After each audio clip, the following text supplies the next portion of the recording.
Hey guys, welcome back to my channel. In today's video, we are going to dive into how I use my monthly calendars in all of the 6 planners that I am currently using. So if you're new to my channel, this is my Tom 90 planner, and my Tom 90 planner is my one book that helps me to organize my entire life. Within this book, I do have 6 different planners that I use for 6 different reasons, and they really help me to stay on top of different things. However, I did get a comment a little while back asking me, how do I use the monthly calendars? Maybe you do have this exact system, or you're just using multiple planners and you're trying to figure out what do you do with the monthly calendars for all of these different planners. So before we jump into the monthly calendar, let's talk about a slight change that I made to my planner setup. So I still do have 6 planners within my system. However, I did switch my social media planner to make it a church planner instead.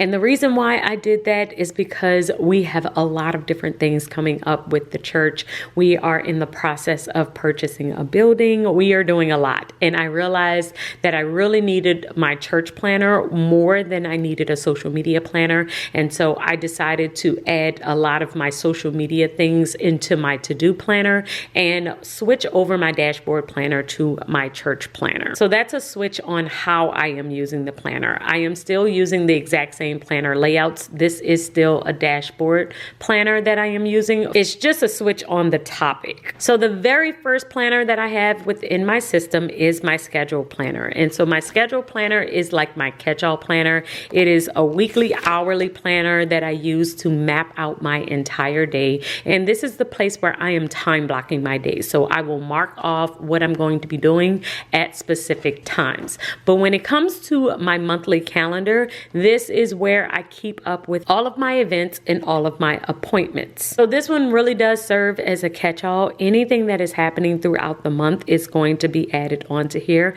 I do have the holidays here. I also have when the girls went back to school. I have any meetings that I am having for church, birthdays that are coming up, when I have to travel. All of that is listed on here. This one really does serve as my event calendar. It lets me know where I need to be, what time it's going to happen, and it's an overview of my entire month. So this one is basically used in the traditional sense, just like you would use any other calendar. It's telling you where you need to go and what time you need to be there.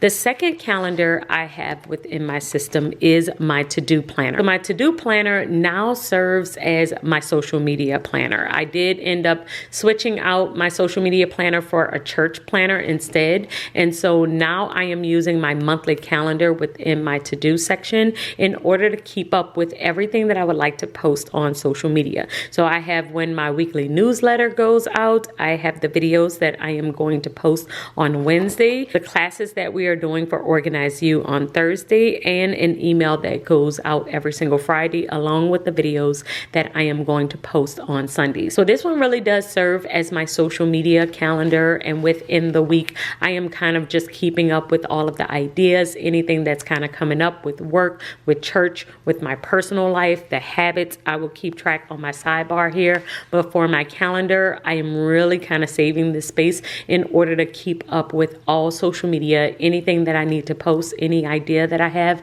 and when I would like that to happen. The next monthly calendar that I have in here is my notes calendar. And my notes calendar is where I am going to keep up with all of my meetings. So I do kind of keep up with the different things that I might have scheduled. Like on my schedule calendar, I do have that I have client meetings here, but I don't have the specifics of what meetings I have because that would take up a lot of space. So on my schedule calendar, I will just put that I have client meetings, but within my notes planner, I keep up with all of the meetings that I do have. So my schedule planner just really kind of has an overview, but the notes planner really does have more details of all of the meetings, what time they are, who are they with, and I would just keep notes from these meetings within the actual planner because my monthly planner is just line pages behind the calendar itself. So I just like to use this in order to keep up with the meetings that I have, who I'm having them with, and what time they occur. Now, if you don't have a lot of meetings and you still want to use a monthly planner, another thing that I will also do is keep up with what type of notes I've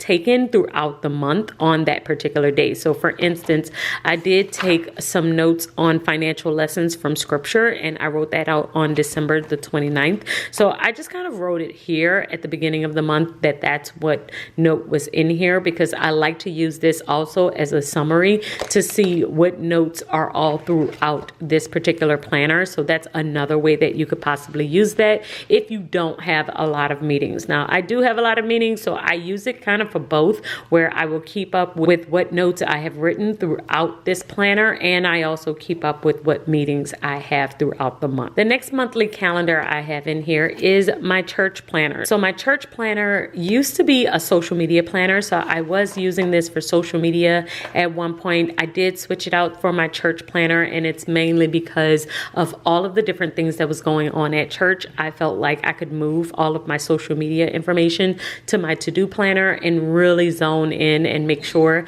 that I had everything that I needed for church. With this monthly calendar, I am keeping up with all of the deadlines and different things that are coming up for church. Like I said, we have a lot of different things coming up. We have our 3rd anniversary that will be the very first week in February. So I have listed that out here, and any church specific meetings that I have will go on here as well, along with additional planning things that we may need to do for church. So we have different payments that we have to do, like our insurance payment. I will write that down here. I also will kind of keep up with other bills that may come up for the ministry. All of that will be listed here as well. The next monthly calendar I have in here is my faith planner. And my faith calendar is where I write out scripture. So within my Bible app, I do keep up with the verse of the day. So when you go into this app, you see you have a verse of the day, and every single day I will write down the verse of the day within my monthly calendar. I will usually write down where the scripture is from in red, and then I will write down the exact scripture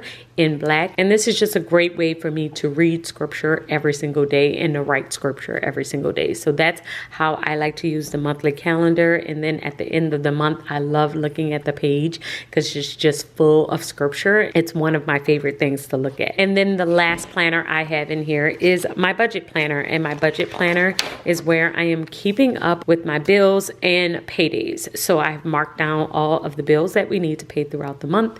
And I've also marked down all of the paydays, and I will just check off different things as I go. But as you can see, every single planner has a specific purpose. I could be using it for my faith planning, for my bill planning, for meetings, for different things that's coming up for church, for my social media, and for all of the different places that I need to go. And that's how I like to do my monthly calendars. I don't like to have the exact same information on every single one of them. If I could find a different purpose for every single monthly calendar, then I will definitely do so. And I have switched up the different ways that I have used these planners over time. So in the past with my to-do planner, when I did have a social media planner instead of a church calendar, I would use my to-do planner as a way to keep up with all of my habits. So when was the last time I worked out? If I was doing intermittent fasting, I would kind of keep up on my monthly calendar how well I was doing with that process. So if you do have a schedule planner, and let's say you are not on social media as a business and you're looking for a way to use your to-do planner, you could possibly use it as a way to keep up with your habits. And the same thing goes for notes. If you don't need a meetings planner or a notes planner in order to keep up with different meetings that you're having throughout the month, maybe you don't have that many meetings, then another way that you could use this is to keep up with the different things that you are reading or writing. It could be a learning space within your planner, and you can use this calendar to write down the different things that you are learning throughout the month. But there are various ways that you can use a monthly calendar in order to stay on top of different areas of your life. It does not have to be specific to the traditional way of using a monthly calendar, which is just marking off what's going on that day or what time you have to be in a specific place. Yes, that is the number one way that I will use my main calendar within my schedule planner, but all of the other planners I have here, I have used for various different reasons. That way you don't have information in multiple places, you don't get confused, and every single calendar has a specific purpose. But I wanted to share this one with you just in case you have the exact same setup and you are thinking through how you're going to use the monthly calendar in all of these different planners. So let me know in the comments below if you have any different ways that you use your monthly calendar, and I will see you all in my next video. Until then, keep organizing your life so that you can achieve your dreams. Bye, guys.